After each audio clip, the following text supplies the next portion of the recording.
दो फर्जी फर्जी बीजी बीजी बीजी जो उन्होंने दिया था दो कंपनियों के द्वारा, तो उसमें कई जिले थे।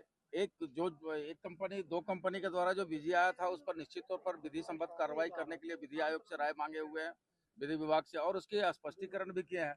और दूसरे जगह जो बीजी था दूसरा, चूंकि 3 बीजी उनका था, 2 बीजी को हमने जब्त भी किया है, और एक बीजी पर जो फर्जी निकला है उस पर हम लोग विधि संबद्ध कार्रवाई करेंगे। बिल्कुल, ये मेरा नजरिया और बहुत स्पष्ट है, और इसमें मेरा एकदम स्पष्ट बयान है कि भाई प्रबंधन के द्वारा मनमानी किया जा रहा है, तानाशाही रवैया अपनाया जा रहा है। निश्चित तौर पर रैयतों को, विस्थापितों को हक मिलना चाहिए। जिस मकसद, जिस उद्देश्य के साथ जमीन अधिग्रहण किया गया था, उस उद्देश्य की पूर्ति नहीं किया गया। और रैयतों को जहां पर आज आप देखे होंगे सेल की जमीन उस उद्देश्य के लिए लिया गया था कि प्लांट बनाया जाएगा, ना कि प्लांट बनाने के बजाय अब इतना अधिक उन मात्रा में वो अधिग्रहण किए हैं जमीन को।